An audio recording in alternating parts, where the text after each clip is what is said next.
Welcome to Around the 412. We are part of allsteelers.com and proudly presented by Crowworthy, where winners are serving winners coast to coast with sports, gambling, fantasy, and more. You can follow Crowworthy at Crowworthy on Twitter, and you can visit us at crowworthy.com. You can also check out the Crowworthy Pittsburgh City page for podcasts just like this one, blogs by Smitty and myself. Go check out a Zach Aston Reese one most recently, and more. I'm Tyler, and with me as always is Smitty. What's going on, man? I have a feeling Zach Aston Reese is going to be brought up quite a bit on today's show. Probably. He's been quite involved since he's come back. So, you know what? We haven't done a show since Ron Hextall was hired and Brian Burke was hired. We kind of let Hunter, that does Locked On Penguins podcast, and those guys, we let them handle it at the forefront, right? But it's our time to shed some light on this and give our thoughts. So I think that we were pretty vocal even before Ron Hextall was hired, that we were both on board with that hire, right? But it's like Brian Burke came out of nowhere in this whole thing. Yeah, that was really like the curveball. No one had any idea. I mean, I don't think anybody really had any idea that he was even involved with the team in the GM hiring process. Yeah. He was I didn't know about it. Yeah, he was being like a guide for them in a way. But I guess they were impressed with what they saw, and they make them their first hockey operations president. So it's a surprise. But the more at first I was kind of questioning it, but the more I think about it, I'm pretty okay with it. Yeah, I think I'm on board with you because he's not in the GM role, and that would have been worrisome for me. A guy that the last two stops haven't gone well. We saw what happened in Calgary. We saw what happened before that. However, he did have a cup all the way back when in Anaheim. But this is a different role. He's not the GM. He's here. I think he'll have some input. But as long as he's not literally having his hands on everything in the day-to-day stuff, and Hextall still is in his role that we expect as the GM and being the evaluator of talent, being the guy to seek out deals and stuff like that, I think it could be a good thing. I don't think Brian Burke being on board is a terrible thing as long as he's not the GM, which he isn't. Yeah, and the comparing the two guys, just based also off their Ryan, come on. Yeah, Ryan, we're not trading Crosby. Get out of here. But comparing the two guys based off personality, you got Brian Burke, who I feel like is more of an outgoing character. He's not willing to be more reserved, and he's more open with things. But then you have Ron Hextall, and he is known to be like a more reserved guy. He just wants to do his own work, don't bother him, that sort of stuff. So I think it's good for the Penguins to kind of have this like middleman for Ron Hextall and management, because as we know with Jim Rutherford, apparently like we don't know the full story, but the upper management of the Penguins and Jim Rutherford's relationship kind of got sour towards the end, which is ultimately what caused him to leave. Apparently that had nothing to do with Mario Lemieux, though. No, I think it was Morehouse. Because if you listen, to he was very complimentary of ownership and everything like that. But when talking about Morehouse, it was just kind of like we accomplished a lot of good things here. Didn't like speak to the person, just kind of the team success that they had together. So yeah, I agree with you. I think he'll just act kind of as a buffer, and that's why I don't have a problem with it. Of course, we have to see how it plays out and everything like that. But on the surface, I'm not upset with these hires. And again, Brian Burke kind of came out of nowhere, was involved with the Penguins GM search, although we didn't know that until afterwards.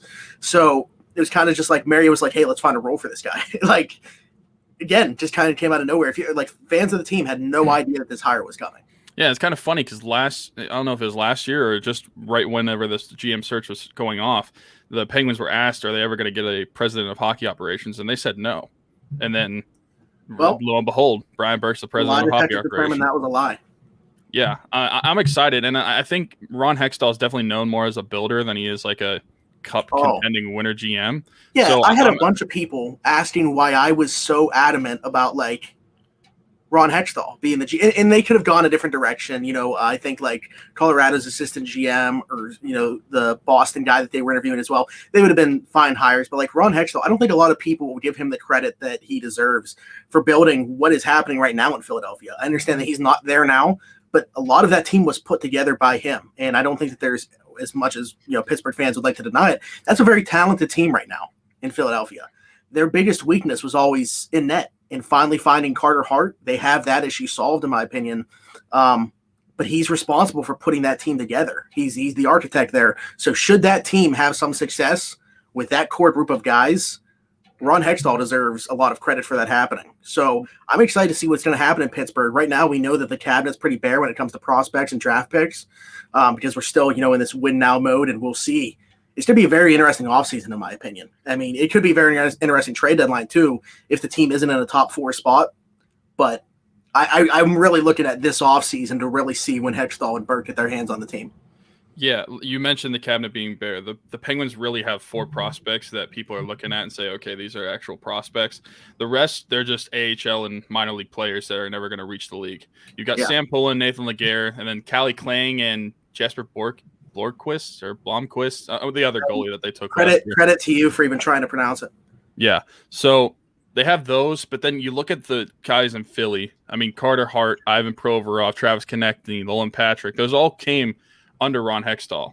And then the people that want to say he's only a builder, he can't win a cup contender. I mean, he was involved with the LA Kings when they were winning cups too. So he's shown that he's able to be involved with a winning franchise as well, not just building a franchise. Yeah, I think, too, the difference is going to be ownership for him. I think that Philadelphia was never really willing to give him the ability to pull that trigger on a big-time trade. I think that that's the one thing that you look at is, unlike Jim Rutherford, he wasn't willing to part with those draft picks, but was that him or was that ownership? He was being handcuffed in Philadelphia. Now that he's in Pittsburgh with a team that's in win-now mode, we might see that philosophy change. Again, I'm not sure that will be the case, because this team, I mean, depending on who you talk to, I think that they're trending in different directions, right? I mean, there's people that still are adamant this team, their window's open, and they can win a Stanley Cup this year. There's other people that think, let's rebuild starting right now. And that's why Ron Hextall's here. And again, I think, at least for the rest of this season, they're going to operate as a Stanley Cup contender, and they will add to the team in that regard. But come the offseason, depending on how the rest of this year plays out, we could see a lot of changes, in my opinion. Oh, I think so too. This year is a big factor towards whether you're going to become a LA Kings or Chicago Blackhawks, or whether you're going to get the rebuild underway like quicker than you probably thought you might have needed to, because you're not going to be able to win forever, and we know that. Being able to win 3 cups and going to 4 within like a 10-year span was awesome, but eventually you're going to have to replenish the Penguins farm system. You're going to have to get some depth into this team, and you're going to move past guys that it's going to be hard to move past, like people like Malkin and possibly the Tang. Like, you could be looking at guys being moved on eventually, and that's just the way it is. It's a business, and sure, we want them to be able to win forever their entire career, but realistically, is that an option? Probably not. I'm hoping that this year, though, they can be kind of somewhere in the middle where, yeah, Ron Hextall is probably going to have as much freedom as he's ever had as a GM. We've seen that with Jim Rutherford as GM. He literally had the reins to do whatever he wanted, and we saw that in some of the trades that he made. That was very questionable. So I'm hoping that they can find a middle ground of being able to still contend this year and build this team as a winner, but also him being able to replenish this farm system and get it ready for the future as well. Yeah, the one thing I'm going to miss is just how outspoken Jim Rutherford was. You knew when a deal was coming days in advance. So I don't know that we'll see that. If we do see that, it's not going to be from Ron Hextall. Like you mentioned, Brian Burke is probably the more outgoing, media-friendly, was working in the media right before he came here, of the two. So, but do we want to have that discussion right now? I mean, you brought up Evgeny Malkin. Do we want to have that discussion right now? I mean, I wanted to kind of tie it in with, I was going to segue the fact that Teddy Bluger has more points than Malkin right now into talking about Gino. But now that you've already put it out there, I mean, let's talk about Gino's season to this point. Are you just thinking it's like a matter of timing, like figuring it out with Kapanen and Zucker? I mean, where are you at with him? Dude, I have no idea. The more I think about it, is like Malkin should not be doing this bad this season compared to the past few seasons. It's such a massive drop off. Yeah, it's such a massive drop off in his play. He's averaging 0.5 points a game. That is un-Malkin like. He has this superstar talent, and I don't know what is wrong with him. I don't know if it's his line mates and he just doesn't have the chemistry with them. I really don't think that him and Zucker have any chemistry. I just think they're two good players playing together. And I genuinely think that. I think he has more of a chemistry than Kapanen already than he does with Zucker. But I really don't know what to do with him, because you can give him different line mates, but you're not going to bring up line mates for the bottom 6 to give him. because I mean the third line you don't want to break up with Czar, Bluger, and Tanev, but then the fourth line, all those players suck. So I really don't even have a fourth line. Yeah, they Did don't. You see the amount of minutes those guys played last night? Yeah, I wanted to talk about it in a little bit. Okay. But the top line with Rust is probably the best player and has the most what word am I looking for? Chemistry, continuity. Chemistry, yeah, okay. Chemistry. The most chemistry with Malkin, and even though that's the case, you don't want to break up that top line. So you're really in a tough spot when it comes to what you do with Evgeny Malkin moving forward, because I don't know what it is at this point. I don't know if it's a mental thing. I don't know if he's just like hit the wall of his career and it's just a steep decline right now. But I mean, it sucks to watch, and they've got to figure it out at some point, because not just Malkin, the superstars on this team need to compete better in the case. And I'm talking about Crosby too. He has 12 points in 14 games. For a regular player, that'd be awesome. But for Sidney Crosby, that's not really acceptable at this point. You're expecting these guys to at least being a point a game, and you want these guys to be able to carry this team. And they haven't shown that they've been doing that so far this season. Yeah, I want to take a step back, because you said you don't want to break up the top line. I absolutely get that. But for short term, I would. And the only reason is I know that top line, you can reunite them at any point, and they will continue to do what they've done over this recent stretch of hockey, excluding last night. But it's not Rust for Kapanen as the switch I would make. I would put Jake with Malkin and Kapanen and put Zucker up on the top line with Crosby and Rust and see if that did anything, because I know that the whole Gino line, their underlying numbers, and even their numbers that aren't underlined, you could literally just look at a piece of paper and tell me how bad they're doing. They're not great, and we know that. But you can't put that all on Gino. And Zucker just has not. I thought it was going to be a hot streak coming when he scored 3 goals in 4 games or something like that. Yep. I thought that was just going to continue on, and I thought that was the spark that Gino needed. I thought it was going to be great for that entire line. And it just hasn't been. They've gone back to being a bad unit. And I think what makes it even worse is that you're getting nothing from that fourth line, and that your third line would be better suited to be a fourth line and be one of the best fourth lines in hockey. It's just, it goes back to, I want to talk in a little bit about how I think that just one move potentially could impact this roster in a monumental way. And I wrote an article kind of about it. You mentioned that Zach Aston Reese piece I did, and it was centered around him, but really the bottom six in general. But yeah, I think that this isn't an easy fix for Gino, but in the short term, what I would try doing is flipping Zucker and Gensel. And I know that you're talking about breaking up that top line, and people don't want to do it, and I get that. But as I said, I think that the flip of a coin, that you could put those guys back together and be fine. It's just more so to try to kickstart Gino and kickstart Zucker for right now. Yeah. Zucker is another one that needs kickstarted. But like you mentioned, he had those 3 goals in the 4 games. It looked like he was doing well. But then these past 4 games, he's only had 2 shots and no points. And that's another guy that you're expecting to be on this top 6 and be producing. And we've seen Zucker and Crosby, when they played together last year, they had a little bit of chemistry too. So it's not – I would say Crosby is the harder center to play with than Malkin. I feel like Malkin is pretty easy to play with, but it's just. I feel like you're not really changing your game to play with him. If you're playing with Sid, I feel like you got to play a certain meet his style of play. Yeah, if you're playing with Sid, you're playing with the know-it-all nerd, basically. Yeah, honestly, because we've seen players they come off the bench and they say Sid's hard to play with because you come off a shift and you're just getting drilled about what you need to do for the next shift and what you could have done better by Sid. And just because Sid knows the game better than everybody.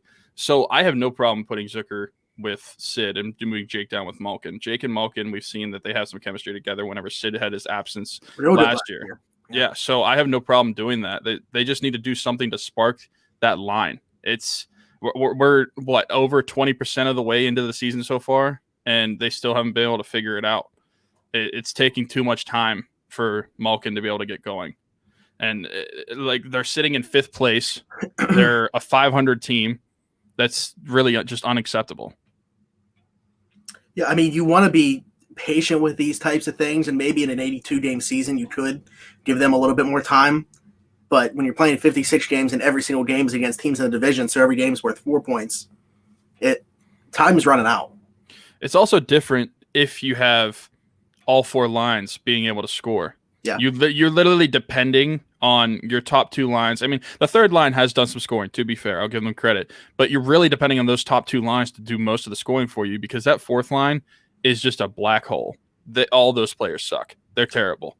I'm looking at Jankowski's, Lafferty's, and Seaver's game logs. I'm pretty sure that I saw somebody put out a stat that Jankowski's on pace to have the lowest goals expected per 60 in NHL history, since the stat was recorded.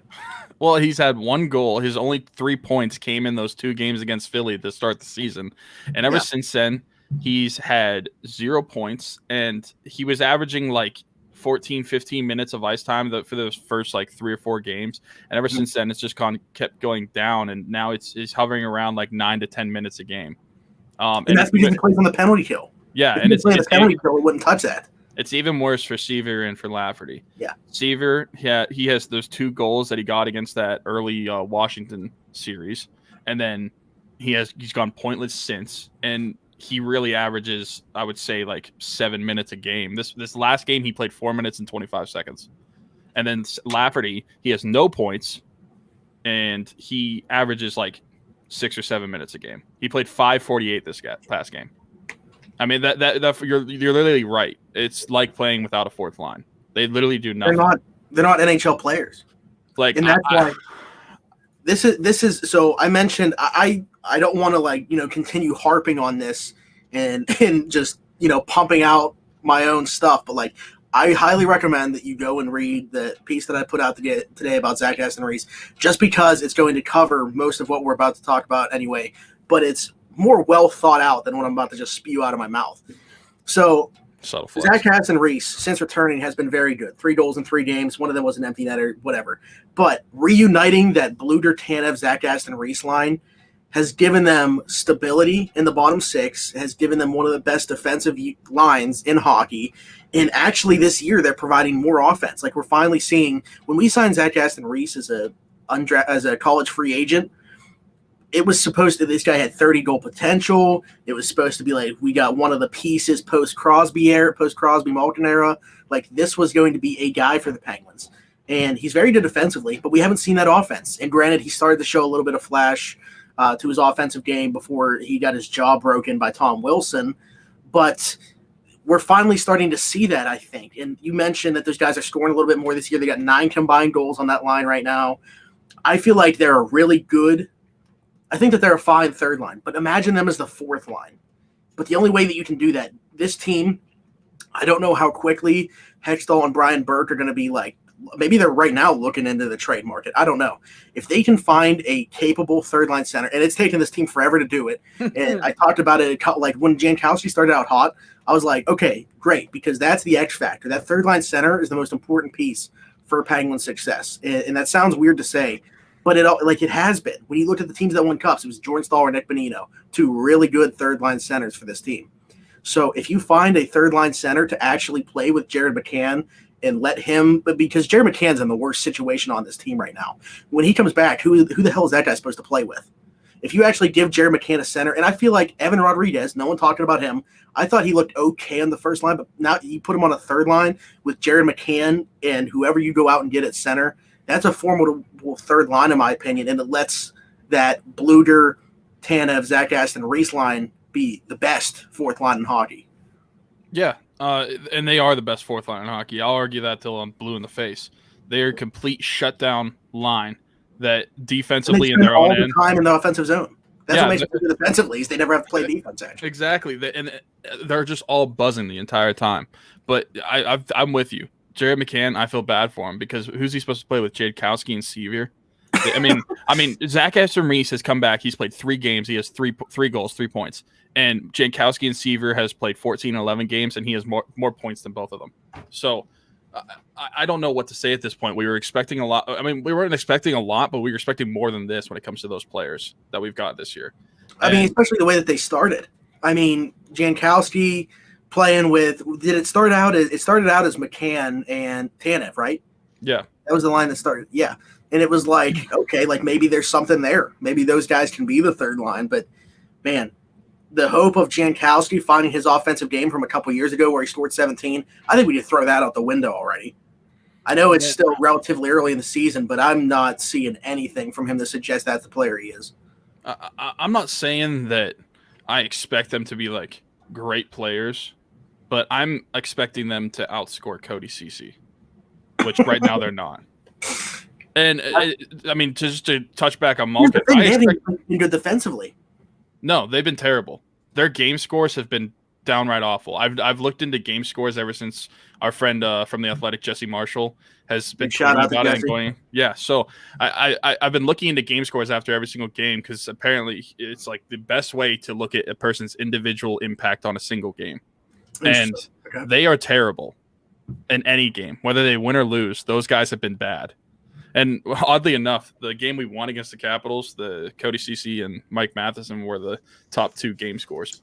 But I just can't go into the season or further into the season watching this fourth line perform the way they have, because it's not helping you any whatsoever when they're on the ice. You might as well just play the 3 lines and be done with it. Sorry, guys, you have to play like an extra 6 or 7 minutes a night because they're just a black hole. And just to touch back on Malkin, there's no reason that Teddy Bluger, as well as I love Teddy Bluger and as well he's done, there's no reason that Teddy Bluger should be outscoring Evgeny Malkin. That's terrible. No. Your potential, your what is supposed to be fourth line center is beating your second line, arguably first line on any other team center. That's like the second best Russian in history. That's not acceptable. No, and that's why I was talking to somebody at work about it. Like, is it more in a testament to Bluder, or is it better for Bluder or worse for Malkin? That's the case. Oh, it's worse for Malkin. 1,000%. I am if Bluger has 8 points in 14 games, that's a good season for him so far. But it's not like I'm shocked that he's doing that. With Malkin having 7 points in 14 games, that's the alarming part. That's where I'm like, 47-point pace for Teddy Bluger. Yeah, and that's really good. But I feel like that's way less shocking than it is for Malkin to have. I mean, he's at what 56. Shocking. So, that's the word I was looking for before. Yeah. Yeah. So he will be at a 27 point or 28 point pace. Yeah. If it's a 56 game season, he's at 28. Oh, for 56 game. Yeah. I think you're talking too. I was like, that's not right. No. So like we're projecting that Malkin would have 28 points at the end of the season. That's terrible. He needs to pick it up. I don't know how to do that with different line mates, just getting his head out of his butt, but he needs to do it. Yeah, I guess that's the great debate, right? Like, is it still in there, or has he literally just fallen off a cliff and he doesn't have the talent anymore? I mean, I'm not on that train. I don't think he can fall off a cliff that greatly in one season. No, I mean, I would surely hope not. I mean, I feel like, are we talking about Malkin or one of the Steelers' offensive linemen right now? That's true. Like, this is the same conversation we're having on the Steelers show. And I mean, what do you make of, just to flip the defense, what do you make of Chris Letang and how he's played? Because he hasn't been the same form that he has been his entire career. No, and I think that we've kind of talked about it, right? But I think that we are in a spot now where you've seen enough from some of the other defensemen, you've seen enough from John Marino, you've seen him play on the first pair a little bit, where you can dial Letang's minutes back and make it easier on him. And, I know that, they put ego aside here for a second, but he's not the player that he once was, and he can't play 25, 27 minutes a night anymore. Why not level it out and give Marino more like 25 minutes and Letang like 22 to 20, somewhere in there where they're almost even, like a 1A and 1B on the right side. And I think that would be, I'm not on like scratch Letang, trade Letang, but I am on train. He needs his minutes dialed back and to be put in less pressure situations right now. I think he has done better for the most part these past few games. Not this last game. Everybody was terrible. A lot of things went wrong last night, but like up until that point, the defense had started to play better. Even in a loss, I thought Tristan Jarry was pretty good last night. But anyway, he was the best player to me. Yeah. I mean, Tristan Jarry, that was probably his best performance of the season. He stopped 39 of 42 shots. So I don't really know what more you can ask for from your goalie on that performance. You're just expecting your offense to be able to at least try to tie the game and score more. But yeah, Chris Letang, the defense, they've been doing better. And we kind of had a discussion in Discord the other night. Like, what do you do when this team is fully healthy? Because we saw Pedersen come back. Whenever Dumoulin comes back, for third line center. Yeah, honestly, that's we've mentioned it multiple times, but that looks like the only case is that someone has to be moved because you're going to have Dumoulin, Matheson, Pedersen, and P.O. Joseph all on that left side. You can only play 3 of them, and you're not going to play one of those on the right side. I'm sorry, they're just not. Especially for how well CC has been playing, I feel like he's been going under the radar on a lot of Penguins fans just because some underlining like feelings towards him. You say that, and I was thinking just how we've seen the results just this year from guys playing on their offside. It's just they're going to continue with 3 right, 3 left when everybody's healthy. It's just a matter of which ones are they going to be. I think it's indicative that CC has passed Ruido on the totem pole. The fact that he played with Pedersen last night. But now when Dumoulin comes back, I think the left side's a lot harder to figure out because with the way that POJ has come in and played right away, and granted, I don't think he's looked as great as when he first came onto the scene, but I don't think that can be expected the way that he immediately jumped in there. But with the way that he's stepped in and played, he's kind of thrown a wrench into their plans, I think, because now it's a decision for them to make. What do you do here? I mean,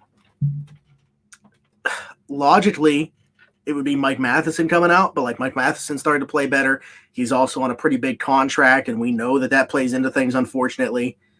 I mean, I don't know what the answer is going to be, but I'm very, very interested in to see what's going to happen when Brian Dumoulin returns. Yeah, you can only play 3 of them, and you mentioned the contracts. So if you're looking at all of them, Matheson makes $4.8 million. Marcus Pedersen makes $4.025 million. Brian Dumoulin makes $4.1 million.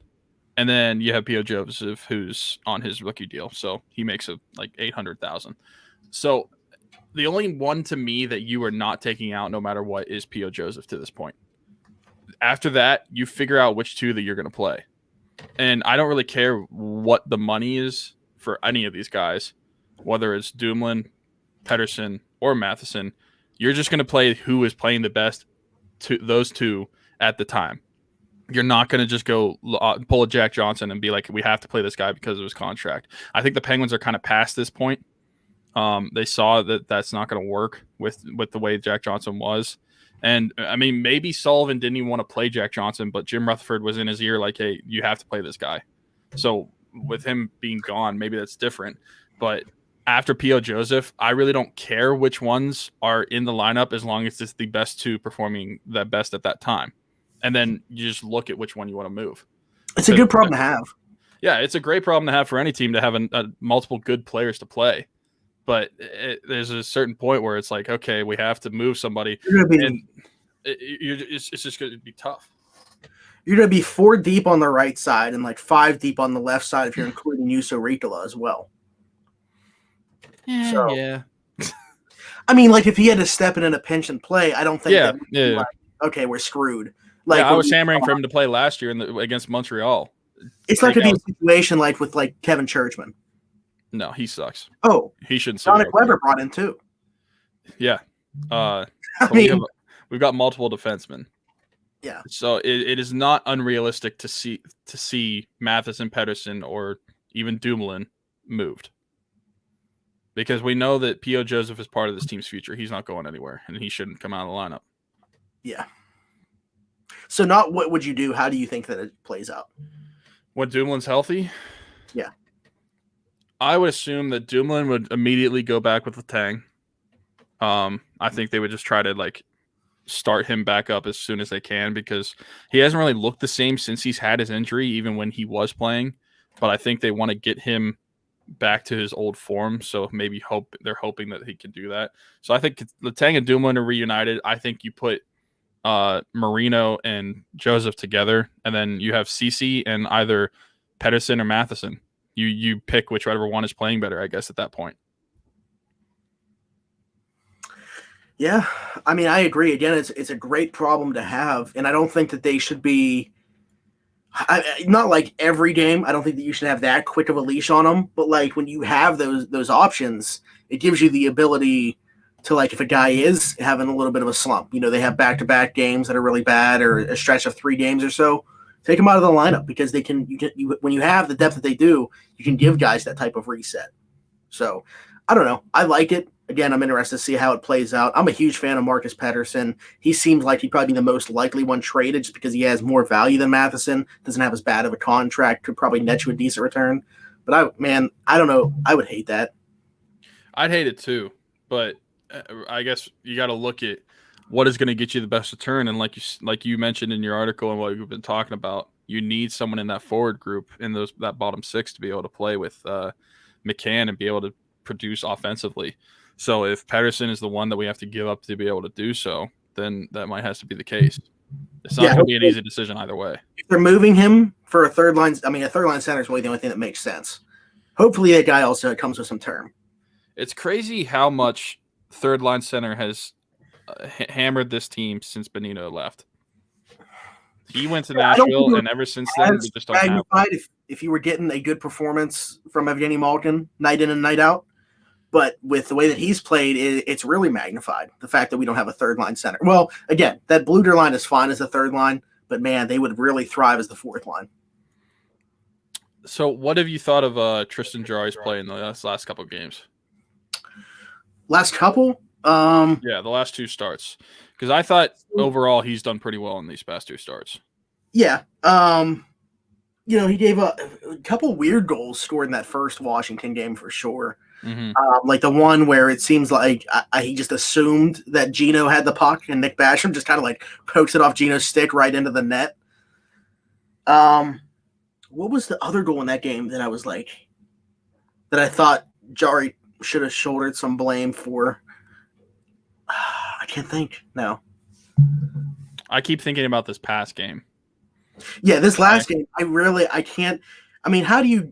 I mean, you pretty much got shut out. I understand they understand that they scored 1 goal with a few minutes left, but you're getting shut out pretty much the entire game. I mean, I don't know how you look at the goalie and say he was the issue. He was the one that kept it as low of a score that it was. They could have been losing 5-0. And the Jacob, I guess you could say that maybe he could have made a save on one of the goals, but Jacob Verana and Connor Sherry, those 2 goals were like really good shots. Verana in the first game, he poked it right back out into play for Verana to backhand, which, I guess I kind of get. I would rather see him try to like pull it in to cover up. Also, I mean, like, why is everybody else just kind of looking around? Didn't seem like anybody knew where the puck was. But yeah, Jarry kind of just poked it right back into play and Verana backhands at home. But I don't think I've seen anything in the last 2 games to say that like he hasn't adjusted something. I think he's looked better for sure. Yeah, and I think that Jarry is going to continue to look better the more games that he gets to play. At least that's what you hope. Yeah, I can't remember. I don't know who it was because I don't listen to Mark Madden, obviously. But my dad was telling me that somebody was on there, and they said that Tristan Jarry typically starts out the season pretty slow. Like, even going back to his days in the minors. Okay. And now, like, is at the point where he starts to really elevate his play. I mean, that in itself, it's good for the rest of the season, but that's kind of worrisome. I mean, if your number 1 goalie can't start out the season well every single year, like never does. And I'm going to have to ask Jesse about this as well, because I wonder if there's any truth to it. Because, again, this is just hearsay right now. But I don't like the fact that our supposed number 1 goaltender has never started out a season well, and he always has to ease into it. Yeah, that's not a good thing to think about. Again, I'm not saying that this is true. I'm saying that somebody said this on Mark Madden's show, and Mark Madden kind of had the same response, like, this guy can't be a number 1 goaltender then. Well, that's what I was about to ask. If that's the case, then is this guy really a number 1 goaltender if he can't start a season well? I feel like in order to be a number 1, your play has to be consistent no matter what. And if this is going to be a consistent thing where unless we're going to find like the Ryan Fitzpatrick of goalies to come in and start the season and then hand the reins over to Jarry. I don't know who that would be. No idea. Braden Holtby? Hey, I mean, based on the past like week or so, maybe it's Marc-Andre Fleury. Oh God, I don't even know if we should go there right now. I mean, it would have been fun if Robin Lehner was healthy, but with Robin Lehner hurt, it's not even worth talking about. Yeah, I mean, I know, I don't know why Pens fans are like thinking it's really that real of a possibility. I do think that we very well could see him re-sign here once he is a free agent to finish out his career, but that's not right now. Yeah, that's after next year. Yeah. Yeah, so it is what it is. I just don't see any way that the Penguins can make a trade for Fleury. You have no idea what Vegas wants. Fleury is playing out of his mind right now, so he's gonna. So he might be the Vezina frontrunner right now. Yeah, they're going to cost him an arm and a leg, and he has a $7 million cap, which the Penguins are not a team that can be able to afford that right now, unless you're unhauling to sell. Yeah, so I just don't see any realistic pathway for him to be on the Penguins this year. Sorry, Penguin fans. As much as I'd love to see it, like, don't get me wrong, I've defended the move to move on from Fleury. It was the right move at the time. But for him to come back, if that could happen, I would not be objective to it at all. It's just like moving on from Murray was the right thing to do, even despite how bad Jari has played for the majority of this year. Just because some things were the right thing move doesn't mean that they're always going to work out in the end. It was still the right move to do. Hindsight's 2020. But I guess Rob Rossi wrote an article this week, and he mentioned that Fleury has said before that he wants to finish his career in Pittsburgh. Right, yeah. So I agree with you. I think he could sign as a free agent in Pittsburgh, whether that's as a backup role or maybe continue to be the starter here. I mean, he's 36 years old right now. I don't know how long he's going to be able to keep up the play he's at, but he looks really good so far. It's not really much to get into right now. It's unrealistic for the Penguins to make that trade. I guess they did inquire about it, supposedly, but I just don't see the way he's playing and what you're going to have to get up to give him to get him, and the cap hit that you're going to take and the cash that you're going to have to move out of the team. It's just too many moving parts. I think that's the interesting thing, though. Do you think that they were inquiring about Fleury just because it's Fleury, or do you think that they're actively looking at the goalie market? I would say they're looking at the goalie market. Obviously, Fleury has a familiarity with Pittsburgh. He spent like almost his entire career there, so it's a familiar face and an easy one. But I think they're more so just looking at the goalies, because if the goalie play for the Penguins is not going to pick up as you thought it would at the start of the season, then if you're going to truly try to contend for a cup this year, you're going to need a better goalie, like flat out. So I think they're probably looking at the entire market and not just Fleury. I guess I should do some more research here and try to think like who are some possibilities. I know people are throwing out like John Gibson, which would be like a blockbuster. I have no idea what you would have to give up in that type of deal. I think people need to keep in mind we don't have our first rounder already next year when talking about this. Also keep in mind that I know that this isn't the front office, though, that drafted Tristan Jarry, or for that matter, Casey DeSmith. Like, I understand that one of these guys could be what we all called Murray Sullivan's guy. But, like, where do you think that the trust level is right now with the guys? Like, do you think that them looking for a veteran goaltender is indicative of their lack of trust in these guys, or at least one of them? I just think you've got two guys from Brian Burke and Ron Hextall that are coming into a team and are trying to make it better. They have no former relationship with any of these guys, so they have no guilt in pulling these plugs. Yeah. I think that they will be quicker to move on from someone than Jim Rutherford would, believe it or not, because, I mean, Jim Rutherford was quick to pull the trigger on a lot of moves, but I just think that they could be more inclined to do so because they haven't been around. They haven't been around these guys. It's not as a big of a deal to them. They're just trying to build a winning team. So, yeah, I think Tristan Jarry is not safe. I don't think there's many people on this team that are safe from being moved, excluding Sidney Crosby. And honestly, to this point, I don't really know if I could say Malkin. Obviously, that's not going to happen, but do I think that they would listen on him? Yeah, but do I think they would listen to offers on him? I do. Yeah.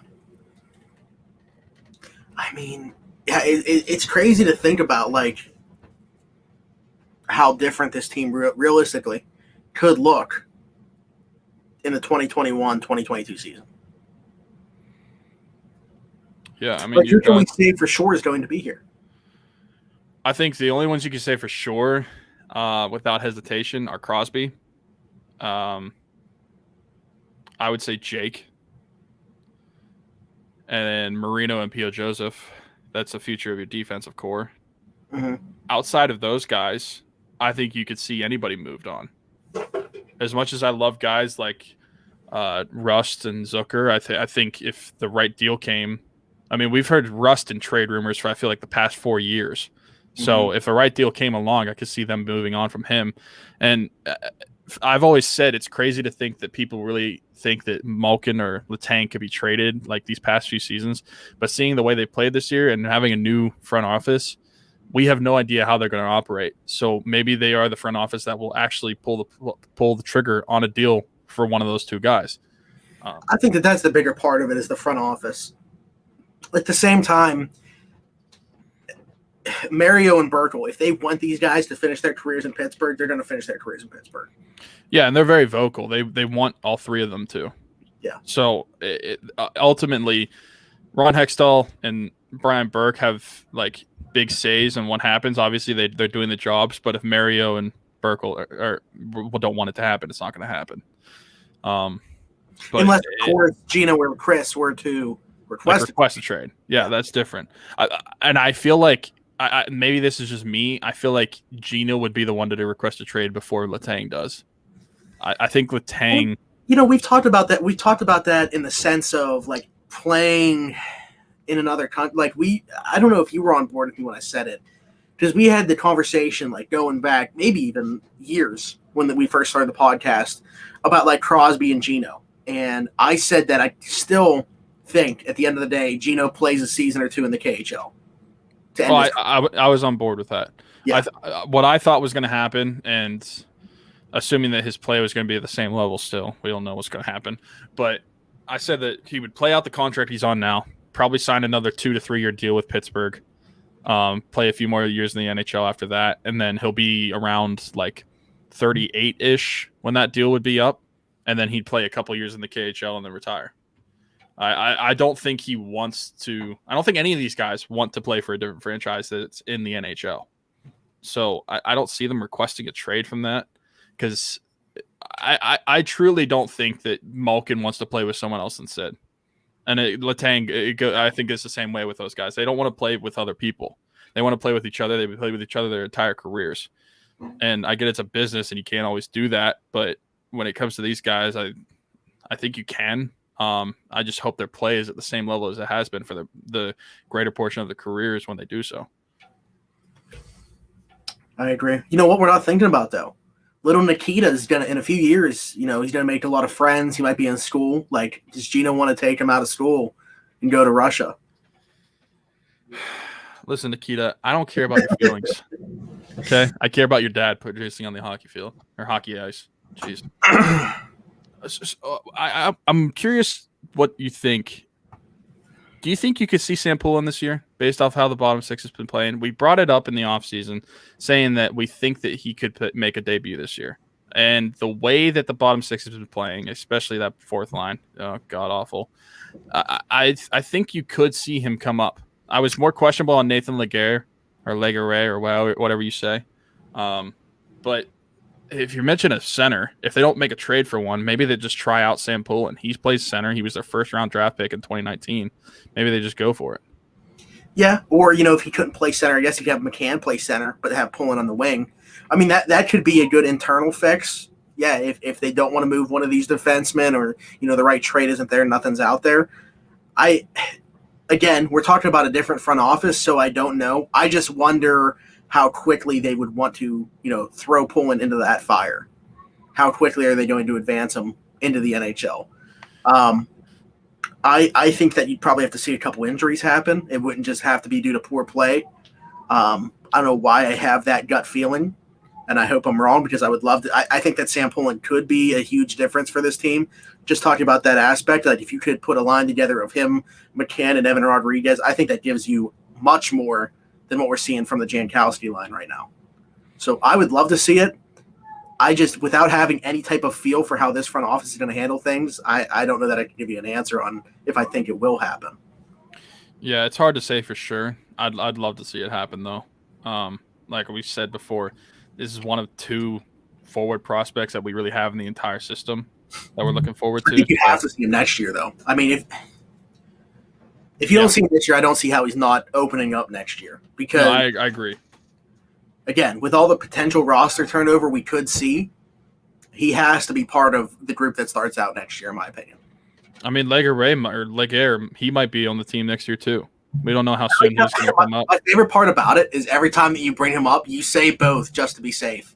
Like you say one, and then you just say the other anyway. Listen, I've seen so many people say Leguer and Leguer. I mean, I honestly think it's Leguer just because he's French Canadian. But yeah, I'm just being safe by saying both. But I think he could be on the team next year too. I think he's lesser likely to come up than Poulin is, especially the positional need, at least for this year. But like we said, with the turnover this team could have and the expectations you had for these prospects, I don't see how they don't just start on the team next year at least. You could always send him down if he's not playing well. He could develop more in the minors, but you want these guys to be up here.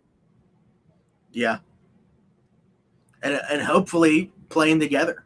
I mean, that would be cool to see them on the same line. They're playing together right now. Yeah. Since Sam Poulin got traded to that juniors team. Not even going to attempt to say the name. No. Nope. I'm not going to get clickbaited with trying to say that name. I want to ask you on here, just to maybe give the people some insight. Is there anything else that I know that you wrote that one article about Jim Rutherford. Is there anything else that you have your mind on that we might be seeing a piece on at some point soon? A defenseman. What?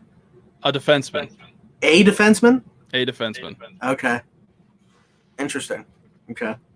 Yeah, so the Zach Aston Reese thing that I did today was the first article non-Steelers related that I did.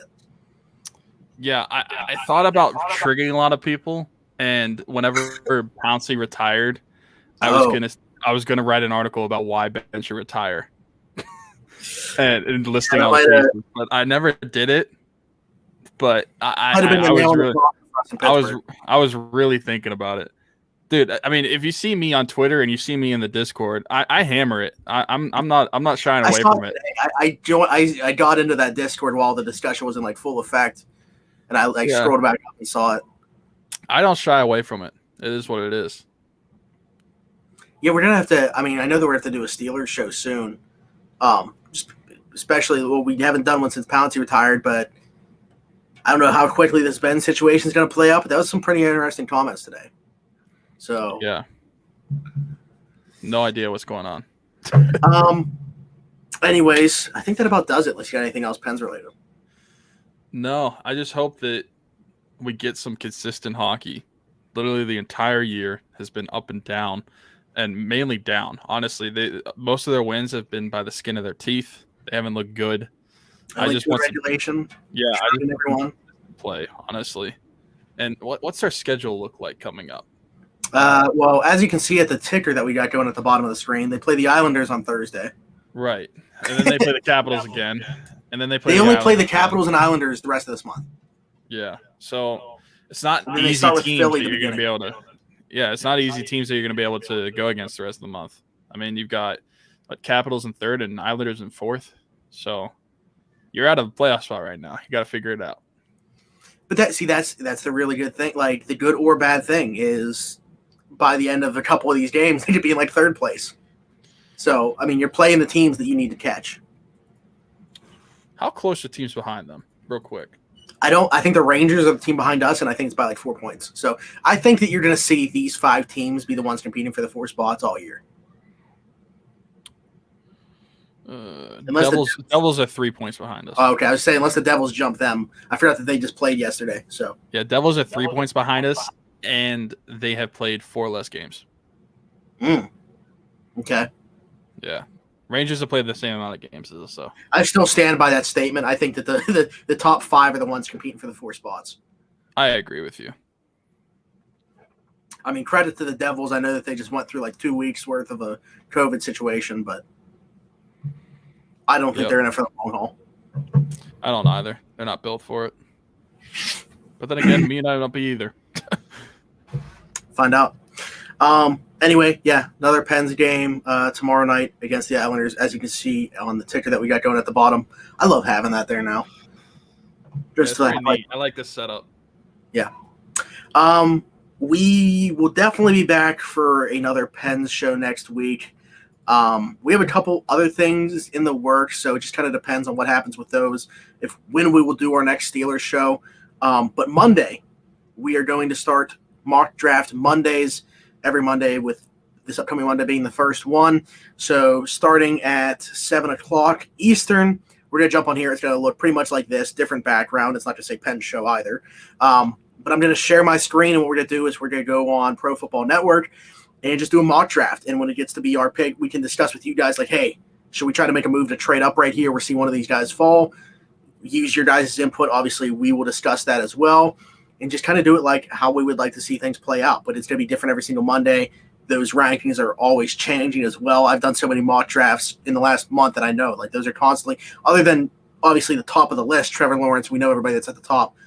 Those guys in that middle to back end of the first round, we're always seeing that rotate. Some guys fall. It's like, wow, like Parsons fell to 24 today in one of my mocks that I did. Like, I traded up to 20 because Kyle Pitts was falling to 20. And I was like, okay, I'm not letting this happen any longer. So, I mean, it's going to be fun. It's going to be interesting to see how they all play out, and we hope that you guys join us, once again, starting this Monday at 7 o'clock Eastern. I'll tell you guys about a couple of our sponsors, and then we will get going. Keats Barbershop. It's an old-fashioned barbershop located at 180 Brighton Avenue in Rochester, PA. He's open 11 to 7 Tuesday through Friday and 10 to 4 on Saturday. Every Tuesday, he does $5 off for military personnel, first responders, and nurses. Again, that's Keats Barbershop at 180 Brighton Avenue in Rochester, PA. And we're talking about the Penguins, so we might as well talk about bench clears. Benchclears.com. Pretty simple stuff. It's a tank top style jersey, but NHL teams. So they also have shorts too, which you brought up to me and I didn't even realize at first. But I went on there and they're pretty sick. So that white jersey combo with those shorts, I mean, I know what I'm wearing this summer when the NHL playoffs are going on, and hopefully the Penguins are in them. You can get 20% off, by the way, at benchclears.com when you use the word Crowworthy. That's all one word, CROWWORTHY. Again, that's benchclears.com. You'll get 20% off your order when you use the code Crowworthy. I think that's it. And I think that it was a pretty good show. Covered a lot of things, but didn't use a ridiculous amount of time covering them. We only took about an hour of the people's time today.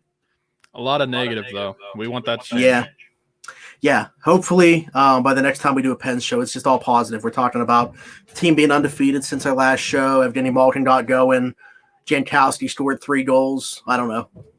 That's not going to happen. I'd love to see like a Penguins, someone have a hat trick, like Malkin maybe have a hat trick. Somebody. Maybe Sid scores a 5-on-5 goal. Maybe he scored a 5-on-6 goal, not a 5-on-5 goal. What's that? That I said he should have had a power play one yesterday. That one that went off the post. The one went off by like 2 inches. How do you just to real quick finish up? They literally started out with their best 10 minutes to start a game this year, and then had their worst game after that. Yeah, the power play, even though they didn't score a goal on those 2 chances, it was buzzing. It looked completely different. And I saw, I mentioned again, Jesse tweet out, how does a team just flip it like a switch instantly? The power play looked dreadful. And it was so easy to defend. And then now they're making interior passes. They're constantly moving and shuffling guys around the ice. It's being harder to play against. You said it was all negative. There you go. We can close with that. The power play's been look better. Like, hopefully that continues along with everything else elevating as well. Yeah, hopefully we net some goals. All right, guys. As always, thanks for listening to this episode of Round the 412. A presentation of Crowworthy, where winners are serving winners coast to coast with sports, gambling, fantasy, all that good stuff and more. Follow us on Twitter at Around the 412. Follow them at Crowworthy and visit the Pittsburgh City page at crowworthy.com for podcasts like this one, blogs written by your boys, and much more. Until next time, we'll see you then. Bye-bye.